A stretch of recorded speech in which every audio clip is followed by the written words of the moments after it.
Welcome to mountainous, green Switzerland, blockchain nation and the base of the Cardano Foundation.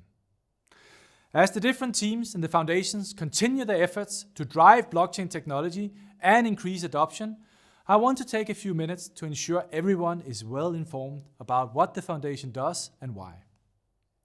After all, transparency, governance, and accountability are three key aspects of a blockchain. But they require all participants to have access to adequate information. So today, we will not only give an overview of the Cardano Foundation strategy, but put it in such a way that everyone can understand it. I will also take some time to explain how the Foundation's actions and works fit into this strategy. For that, we will position the Foundation's 2022 activities into the larger strategy. Let's get to it. Put simply, the Cardano Foundation focuses on driving adoption of the Cardano blockchain. We are working to make the Cardano blockchain a base layer for current and future financial and social systems. This means we act on multiple fronts. Broadly speaking, the Foundation functions under three core ideas: operational resilience, education, and adoption. Operational resilience is all about a base to build from. It implies maintaining the Cardano blockchains, both updating it and making sure it continues as a robust, reliable, and resilient technology. This creates the conditions for wider adoption and puts the Cardano blockchain on the road to become an enterprise-critical technology, one that businesses and institutions can rely and trust upon to run their operations. Of course, for blockchain to truly reach its potential, first, there needs to be a widespread understanding of what blockchain is, how it works, and what it can and cannot do. Because even though blockchain truly has the ability to help change the world for the better, there are also limits to what it can do, and certain things for which blockchain isn't the right tool. So a good portion of the Foundation's activities are focused on sharing quality information and contributing both to the blockchain education and blockchain research. This involves a variety of aspects. We produce content and constantly communicate about blockchain. Different teams across the Foundation also provide consultancy to enterprises and institutions. We engage with policymakers and regulators to get their perspective, to clarify concepts, and to share our expertise. Our teams also get involved in educational programs, participate in discussion panels, and help research centers doing work on blockchain technology. The more informed people are, the more confident they feel in adopting blockchain. This is especially important for legacy systems upgrading to blockchain technology. On the other hand, the Foundation also assists the development of blockchain native companies, those that were born because of blockchain and have always been part of the blockchain ecosystem. Their business models revolve around our technology. In addition, the Foundation also supports radical innovation of operating models. We have yet to truly see it happen at scale, but as long as they're contributing to positive change and the betterment of everyone's condition on our beautiful planet, the Cardano Foundation will happily hear them out. For the Foundation, however, adoption means more than establishing partnerships. It also means creating the conditions to increase blockchain utility. Open source plays a key role here, and it helps create solutions that benefit the entire present and future ecosystem. This leads to a situation where we can ensure the business-critical infrastructure of the Cardano blockchain. Now, examples helps a lot in visualizing all this.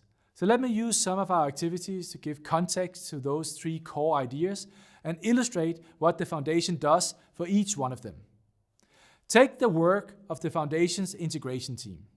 They're one of the teams in the technical department and play a key role in the lead up to a hard fork combinator event, like last year's Vassal hard fork combinator. The team not only provides information about how the different parties interact with the Cardano blockchain, but crucially also gives technical assistance to exchanges, helping them to execute and verify the upgrade. This falls squarely into the operational resilience. So does work of our infrastructure team. On the other hand, they look after the Cardano Foundation's own infrastructure, and they support some of our partnerships by setting up a number of testnets for research and testing purposes. They're now also responsible for the bug bounty program, used to find and correct vulnerabilities in Cardano assets. This means increasing the security and resilience of the Cardano blockchain. The Cardano improvement process, better known as the ZIP process, is the heart of the change management process of Cardano. It is a program maintained by the Cardano Foundation and driven by the community. It offers a unique way for developers, builders, and other technical members of the Cardano community to help shape the future of the Cardano blockchain. It's an instance of operational resilience directly propelled and fully monitored by the community. Through a very transparent process, the technical community proposes improvements or solutions to different challenges, and then receives feedback in order to perfect each proposal. We at the Cardano Foundation hope the ZIP process will solidify its purpose as the primary mechanism for collecting input on issues and proposing new features, and for documenting design decisions either suggested or already implemented on the Cardano blockchain. The developer portal is again another example of operational resilience. It helps anyone to get started on Cardano. The Foundation's community team designed it to explore solutions and application integrations on Cardano. It offers explanations about components, technical concepts, and has helpful instructions that directly link to libraries and resources. How does this fit into operational resilience? In a public, permissionless blockchain such as Cardano, the more people participate on chain, the more secure the network becomes, and the more robust it gets. The developer portal lists the steps for Cardano enthusiasts and indeed anyone else to join our technical ecosystem. Of course, when we talk about the developer portal, there is also a few links to education. In fact, a lot of the Foundation's activities have some relationship to education. Our marketing and communication departments are quite active here and assist the other departments in the Foundation to effectively talk about blockchain and present it to the multiple stakeholders. In 2022 alone, the Foundation participated in more than 20 events, providing insights and imparting knowledge about the advantages of leveraging blockchain. We also keep assisting a range of businesses and institutions by giving consulting sessions and implementation advice. What all this does is to ensure multiple parties receive adequate, up-to-date information about blockchain, and that leads them to better understand how blockchain could help solve real-world problems or enhance their operations. We do similar work with policymakers and regulators. We already seen regulation being passed about blockchain that doesn't fully comprehend the technology and everything is used for. So the Foundation engages with those playing a role in setting legislation to make sure they understand that blockchain goes far beyond crypto. Not just that, but also that blockchain has plenty of use cases outside finance. For that exact reason, we always advocate for a nuanced and innovation-friendly approach to blockchain regulation. We did so when during 2022, we met with regulators and policymakers from Brussels to Singapore. We did it again when replying to requests for consultation from international bodies. The Foundation's legal department has an instrumental role here. To give just one example, the legal department was at the forefront of submitting a response to the recent public consultation conducted by the Financial Stability Board.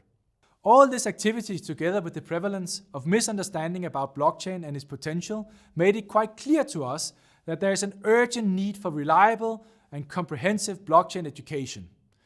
A course that gives technical foundations and also speaks to blockchain utility and blockchain use cases for third-generation blockchains. So the Cardano Foundation set about to create one. We announced it in November 2022 during the Cardano Summit and will be making it available soon. Right now, this is a major part of the work done by the technical department's educational team. The Cardano Summit, an annual celebration of the Cardano community and an activation event for building on Cardano, is yet another key aspect in our efforts towards education. Last year, the Cardano Foundation took on the responsibility of organizing the summit. From the get-go, we wanted to not only focus on the Cardano community, but create a way where the community could contribute to the summit and encourage them to be a part of the natural evolution of Cardano and its governance. This meant establishing sessions and workshops that could give all blockchain enthusiasts and anyone remotely curious about blockchain a lot of food for thought. In fact, we want to invite discussions about blockchain to have people think critical about it, ponder it, test it. That's why last year the Cardano Foundation started a partnership with the University of Zurich. Different people in the foundation are now lecturers in the university's summer school. We are also sponsoring a PhD position in blockchain analytics, contributing to a holistic perspective of blockchain technology that sees it not just from a technical perspective, but fully considers its social and economic aspects. The more we test, deploy, research, and investigate blockchain, the better it becomes. Naturally, this improvement also contributes to making blockchain an enterprise-critical technology. So we again go a bit deeper into the next core idea.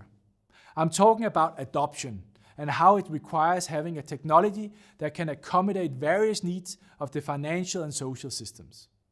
For this, the engineering team in the technical department is both overseeing the outsourcing of work the foundation has identified as crucial and building in-house software. A great example here is the Cardano ballot. The foundation needed a voting application to use when choosing the winners of the Cardano Summit and to give the community the decision power to select speakers for day 2 of the summit. So the engineering team developed the Cardano ballot. It uses the unique advantages of blockchain for voting and even some features which are unique to Cardano and has every vote verified on-chain. So there is an immutable, reliable record without compromising the anonymity of the voters. The ballot is free to use and gave the community an open source wallet connector to easily connect and authenticate a Cardano wallet. The foundation is keen to provide more such open source tools. Why? And why do we believe it's crucial to encourage the open source maturity of the ecosystem? Because when everyone has access to open source repositories, more people can add meaningful contribution. It means way more participants working for the same goal and using their expertise to create solutions. It also means the decision-making process for developing technology is transparent. That's available for everyone to see, scrutinize, and take part in. It leads to better governance. That's why the Cardano Foundation has long believed in open source, and why we will keep on championing open source for the Cardano ecosystem. Further to this already huge advantage, it opens up a proven, tangible path for economic sustainability of the Cardano blockchain in the centuries to come. Because of this, we formally started an open source team within the technical department in 2022. The team both assists in open source efforts from the community and creates open source tools. Think of Icon, for example, a new programming language and tool to make the process of creating smart contracts on Cardano even faster. We are hoping it will make everyone's life easier, and because it's open source, it can keep on being developed and perfected outside of the foundation. Others can also use and adapt it to even more innovative purposes, which we never contemplated. That's the beauty of open source. We want as many people as possible participating in the ecosystem of the Cardano blockchain and being heard. We will be doing exactly that for the members-based organization that IOG announced in November 2022. The foundation will collect feedback from the community. We have already taken steps to start the process, and I expect we will soon provide some updates. In fact, the Cardano Foundation is working on quite a few projects, and I can't wait to talk more about it. We announced 2 new wonderful collaborations last year, one with the Georgian National Wine Agency and the other with Switzerland for the United Nations High Commissioner for Refugees. Both give a good example of blockchain utility at play and show the possibilities of the future. We talked about adoption, education, and operational resilience. I'll be talking a lot more about this in the future and going into details about each one. For now, I hope we made these minutes worth your time and provided you with a clear overview of what the Cardano Foundation does and why. Blockchain truly is a beautiful technology, full of possibilities. We hope you also see its potential and come join us on this journey as blockchain citizens. We also love to know what you want to hear from us, so please reach out and leave your thoughts on any of our social channels. See you next time.